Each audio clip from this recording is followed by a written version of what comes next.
Hello chaps, welcome back to my Pokemon Nuzlocke challenge. You may notice, anyway, I really messed up the audio on this one. I can't think when I'm hearing myself talk in my ear. Anyway, so I was starting to record again, and I forgot that the volume I like it on is 15 because of how loud the game is compared to how loud my mic audio is. But for some reason, I put it on 30 instead. I guess I just kind of forgot how loud I wanted the game. And so, well, long story short, it didn't work out very well. So now I'm just going to commentate over myself playing, so yeah, that's a thing. Because you really can't hear me that well. I wonder if I should just mute it instead. Then again, you can kind of still hear the stuff. Maybe I should check this out before I just hope this works. Because this is a 33-minute episode. Which means, yeah, I'm gonna be talking for like a half an hour with,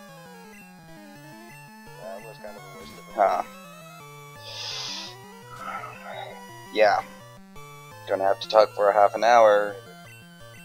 Oh yeah, this was a near thing. Good thing Cretina's faster. Level 21. I defeated the gentleman. My friends. Yes, I beat the crap out of your friends. Now give me your money. Haha, I am not a nice person, am I? And then I'm just like, I'm just gonna use my healing stuff on all that stuff. Actually, I'm just gonna go check real quick.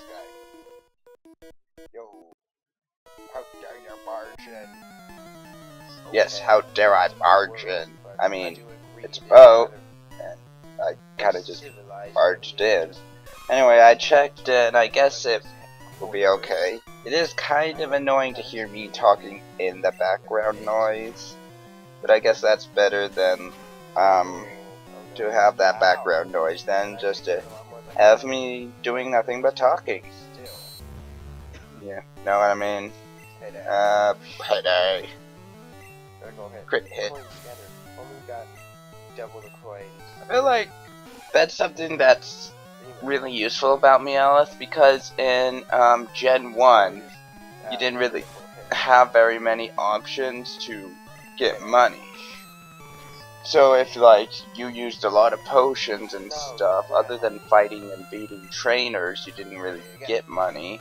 Well, I guess you could gamble. But anyway, the point is, if you had a Meowth and like kept leveling it up, evolve it, all that stuff, eventually you can start getting quite a bit of money just by battling things in the wild and using Payday.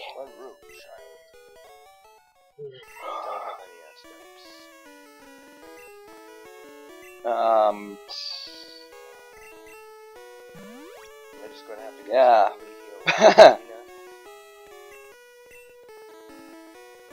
Oh yeah, I forgot about the poison, didn't I? Oh no, I didn't have any antidotes. Okay. Yeah, and so I head back. One of my friends, he wasn't wrong, because in Generation 3 version of the game, there is a healing spot on the boat. But, he was acting like I couldn't go back to the Pokemon Center to heal. So that's why I had to buy all that stuff. Always makes me nervous, cause I know poison only does 1 damage per thing, the noise. But it's still kind of nerve-wracking when something's poison, and even if they have enough health so that you can make it to the Pokemon Center, just the idea of them dying to poison, and the fact that if it feels weird that it doesn't do more. I guess that's why it was really deadly at the beginning of the Pokemon games. I don't know how I feel about how in Generation 5...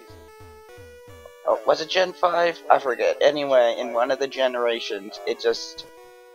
No, in Generation 4, it would take you down to 1 HP, but it wouldn't make your guy faint. And in the newest generation, it doesn't do damage outside of battle. So, don't get me wrong, but that was kind of one of the unique things about Poison, is it did damage outside of battle, and then you'd have to buy an antidote. But, she collected them from all, this trainer collected them from all over the world, and yet she only has Pokemon that are actually quite common. I did find that funny. Anyway, but especially for a Nuzlocke challenge where being poisoned is supposed to be threatening, after Gen 4 it's just like, oh, it's no big deal, I got poisoned because it's just going to take me down to 1 HP. Makes me wonder if there's any specific rules, like if your Pokemon survives at 1 HP and you didn't heal them, they are counted as dead. I don't know. Guess their immune system just got better.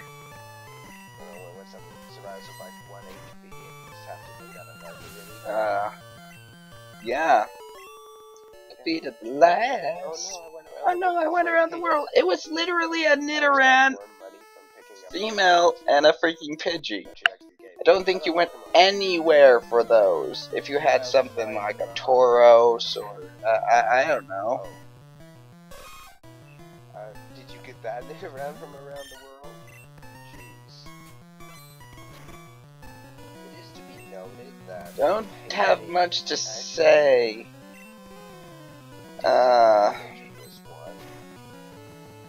You guys are gonna have to let me know if you feel like it's annoying hearing me talking, because I can mute it, but then like you won't be able to hear the battle music or anything, and then I just think that'd be awkward.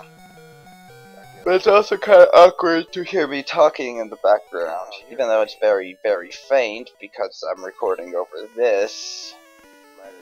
So this voice should be louder. Anyway. Ooh.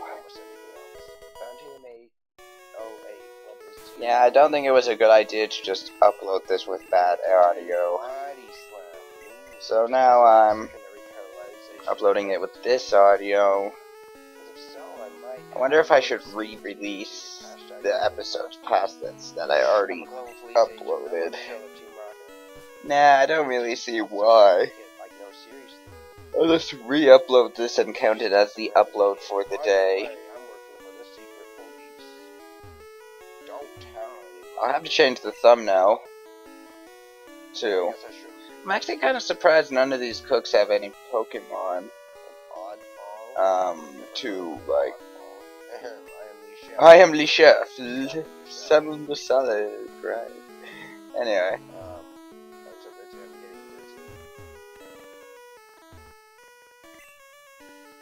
The guy who only gets to peel onions. It's just like I'm reaching in and I'm like tearing up. Oh gosh.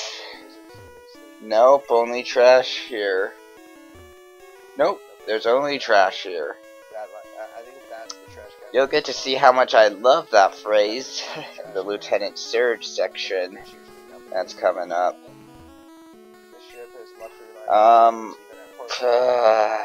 So hard to talk.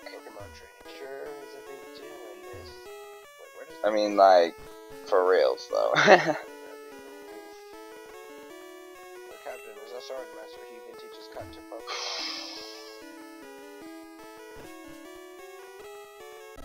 don't remember this area.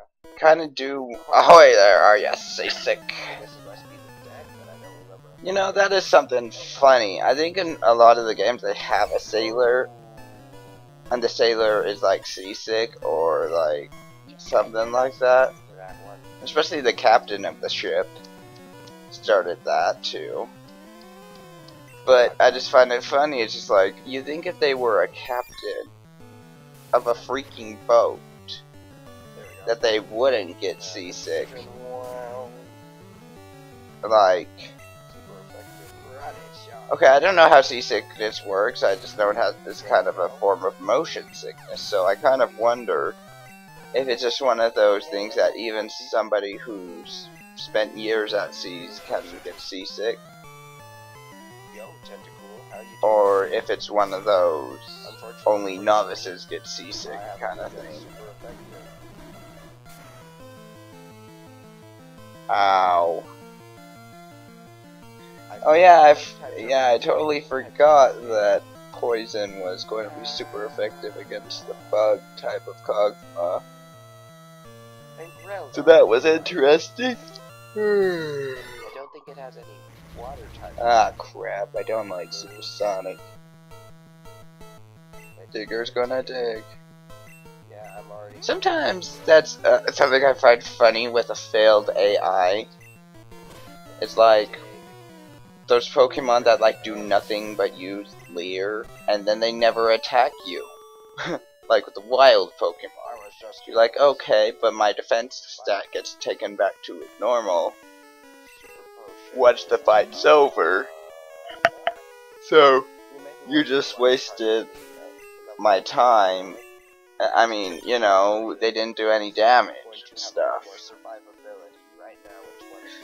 I wonder what level Kritina the Meowth is going to evolve at. I know it's in the 20s, and for some reason, I'm thinking 28. Hey, right, hey, let's do it. Let us shake. I wonder if I can just fit all the battles on the ship into one episode.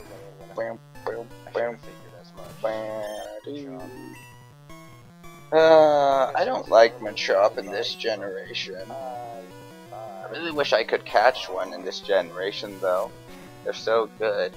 But I'm not sure, but I feel like Karate Chop, this may only be in future generations, but it feels like it has a very high crit chance because it feels like it crits every single time. And no, I don't care that this is a cheap tactic. I'll talk about that later in a future episode. But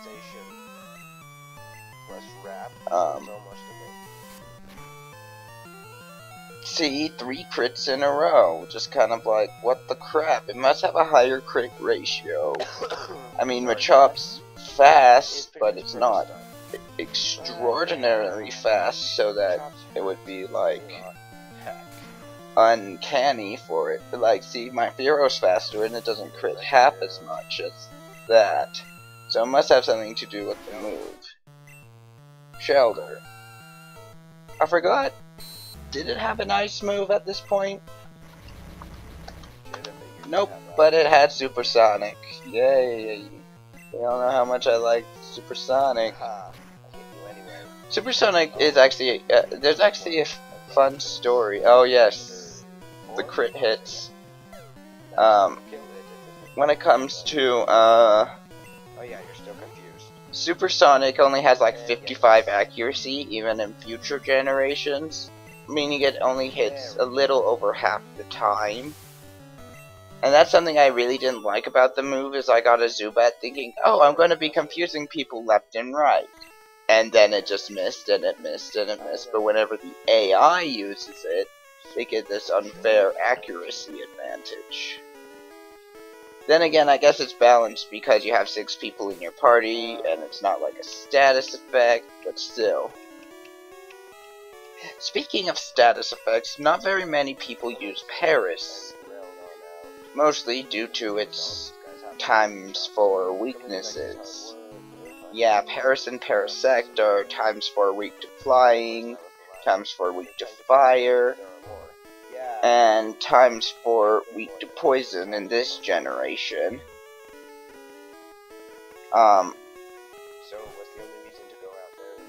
And times 4 weak to... No, I don't think it's ×4, but I know it is. I think it's weak to bug, because I don't think bug actually resists itself. And then I think it's weak to rock, because grass doesn't resist rock. Anyway, it's got a lot of weaknesses.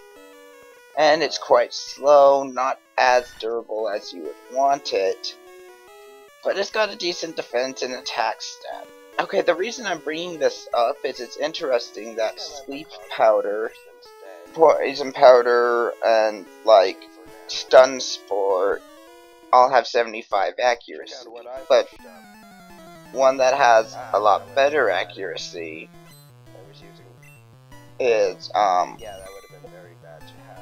the move Spore is basically 100 accuracy sleep move that is unique, at least until Generation 4. It was only unique to the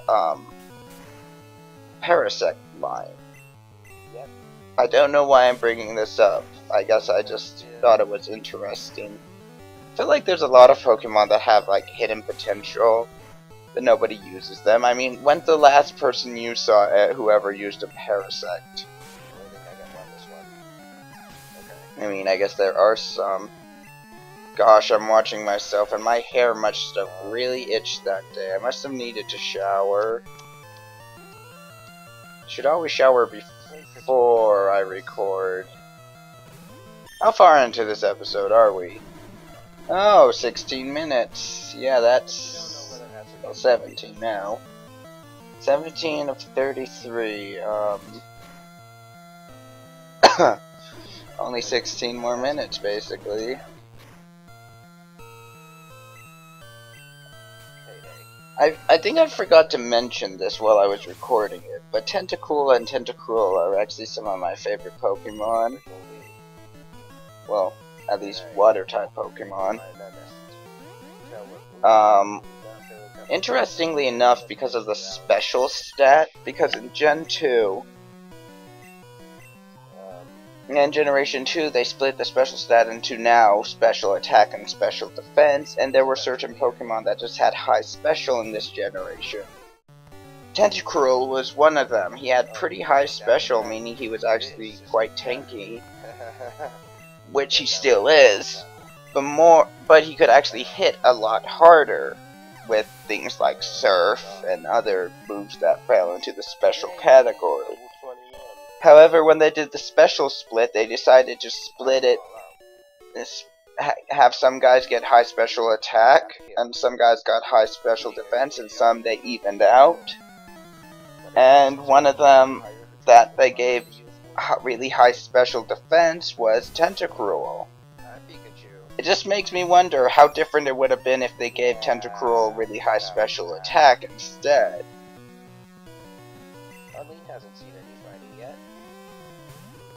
But for that reason, I feel like Tentacruel, like, I remember when going through Hoenn, running into a trainer who had a Tentacruel, and I had a Magneton and used Thunderbolt, and it lived because of how high its freaking special defense was. And that is one that if, like, you EV train, even though I'm not a big fan of EV training, mostly because it's so hard to keep track of, and if you're just playing the game normally, you're not going to, like, be thinking, oh, I don't want to kill this Rattata because I don't want any HP EVs. No, you don't care, and so, like, so it almost seems like one of those after-game things. Or one of those things you'd basically have to sit in an area only fighting a specific guy in that area. And when you kill him, you get that specific type of EV. I need to look up whether it works with, like, if two Pokemon fight and get experience for the same fight. Like, do they both get EVs? Moving on. The point is, if you, Tentacruel's fast, and Tentacruel has high special defense, so I wonder how, if you specifically EV trained it to be a special defense tank, like, Anyway, how beefy it could get. Because especially back in Generation 3, all of its weaknesses were special attack. Just think about it. Its weakness, okay, except for one, which was, its weaknesses were lightning, well, electric, I guess. I can't stop yawning, oh gosh. Okay, so, yeah, electric, psychic, and ground. Electric and psychic are both dependent on their special attack back in Gen 3. And so ground was its big weakness. It isn't as strong in the physical defense stat though. So it does learn barrier, which essentially doubles its physical defense, and even if it does die, barrier sticks around for a while. Anyway, I really like Tentacruel and Tentacruel. I think this is mostly because my first generation I ever played was Hoenn. Well, it wasn't the first one I played, it's the first one I owned. But because it was Hoenn, I needed a water type, and I really wanted a Tentacruel. Did I get rid of Harden? I don't really use Harden, but it does get... What did I get rid of? Defenses. I'm definitely going to keep Confusion and Stun Spore. Poison Powder will come in useful later, but do I want Harden? Or do I want Confuse?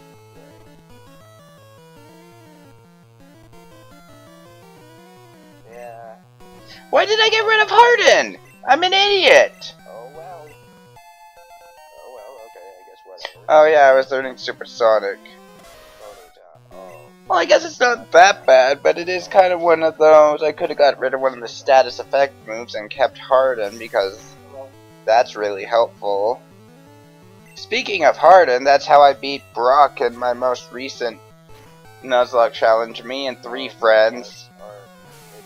Okay, 3 friends including myself, so me and 2 friends. Oh, I got burned? We started a Fire Red Leaf Green Nuzlocke challenge. I'm playing my Fire Red, which I've never actually beaten Kanto. I've never beaten Kanto. Yeah. So anyway, What party? What was a party?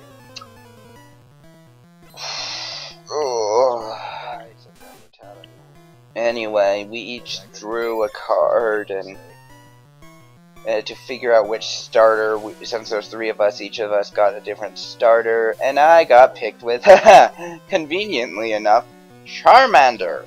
Again.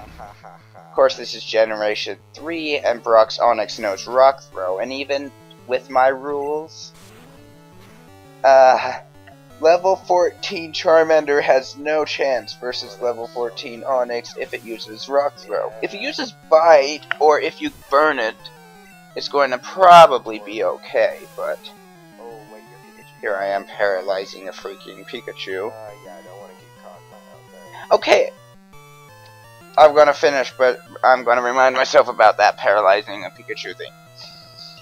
Anyway, so what I did is I ended up getting a Weedle.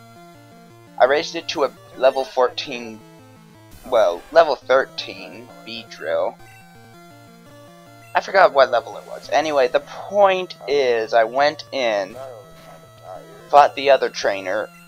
He basically soloed the whole gym, and I know that sounds weird because he's weak to rock type, right? Except for when I was fighting Brock's Geodude that has no rock moves. It only has like tackle and defense curl, I think. I'll have to look that one up. But I just kept using Harden like 6 times. All 6 times, and then I went ahead and I just used Poison Sting until it was poisoned and it died, and then I used Fury Attack, a combination of poisoning his Onyx and Fury Attack, but even when it used Rock Throw, it wasn't doing as much damage because my defense stat was just maxed out, and then I would just heal my guy whenever I needed to. Anyway, that's something strange. In Generation 6, they decided that electric types can't get paralyzed. Which, yes, most electric types have like Thunder Wave, or later they get Static, and so you a lot of times can associate electric types with the paralyzation stat. However, it is one of those, and so I can understand.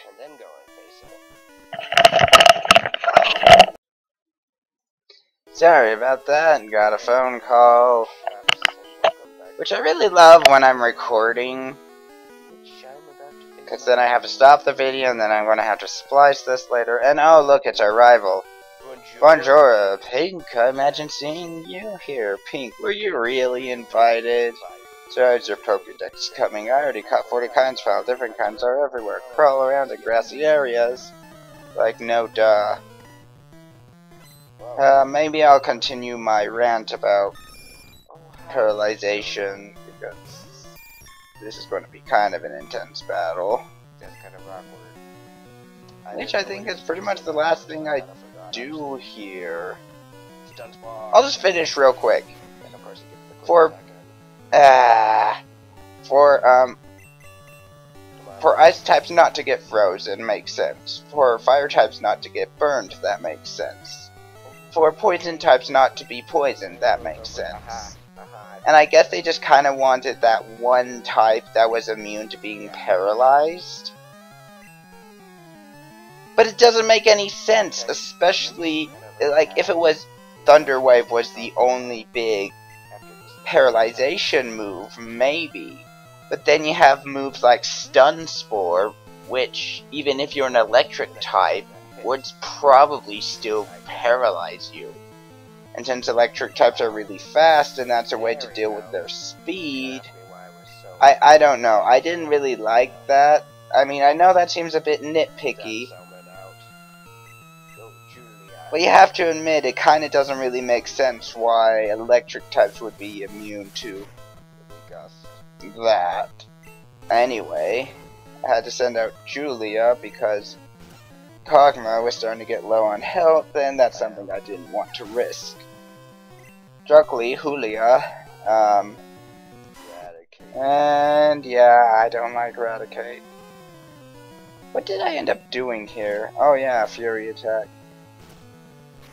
Ha, you can tell there that I'm really nervous about it using Hyper Fang.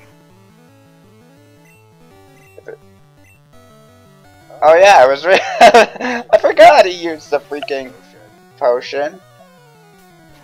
Which is kind of funny because usually it's the AIs can kind of cheat like that if their HP is low enough for them to want to use a potion. They can use it, except for later they have to do that at the start of the turn. Oh yes, Kadabra. Quite nerve-wrenching, that thing, even though it isn't an Alakazam. Oh boy, that fight's gonna be fun. Crit hit. Woo! I all of a sudden remembered about the special stat, and remembered that it's more physically weak. And of course he tried to use teleport in battle. Not only in battle, but in a trainer battle. It's just like, why, dude? And that's like, yeah, we're not gonna have War Turtle fight Charmeleon. That's just bad. That's something that actually makes me angry, though, is when people like make these comics, right? And they act like, oh, look how cool it is. Charizard beat Blastoise. And I'm just kind of like, I get it. You want your starter to beat his starter despite the type advantage. But, yeah, or the type disadvantage. But you have to understand, like 9 times out of 10, if you pit a Blastoise versus a Charizard, the Blastoise will probably win. if not just one-shot him. So it kind of bugs me when people are like, "Oh, look how cool Charizard is. He fought the Blasters." And the anime doesn't count because the anime goes by different rules, especially different fighting rules than this. I heard there was a cut master over board, but the cut itself is really useful. You should go see him, smell ya. Kind of wonder how he got him, because I don't think he would have given the man a back rub.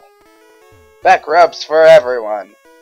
I feel hideous. Seasick. Big rub of the captain's back. Rub, rub, rub, rub, rub, rub, rub, rub, rub, rub. Wow! Thank you! I feel much better. You want to see my cut technique? Could show you if I wasn't here. I know you can have this. You can teach it to your Pokemon to see cut anytime, and I got HM1. That is one thing in Sun and Moon. I hope that, like, How to Conquer Seek section, the captain's reading this. You think he would already know? Anyway, I hope in the next generation they allow you to maybe apply 8 gems for only out of battle use, so that you can't use cut in battle, but you could use it out of battle. But I just think it's lame. I just think it's lame how many times. At least cut makes more sense in the newest generation when there's like giant thorny trees versus just, oh, look, a small bush. I'm sailing away. Setting open course for the submergency. Okay, I'll stop. I think I'm about to end the episode. I'm pretty sure. The ship set sail. Yep, that's... So, do all you need to do is get cut? It sure did. You don't need anything else from there? I think I was mostly trying to figure out who I wanted to teach cut. Or I was getting on the bike. I did not mean to sit back. Hit enter instead of up. And I go and heal my Pokemon, and I think that's a good episode, chaps. Sorry about the audio problems. I hope it doesn't ever happen again. But I guess I'll see you guys later.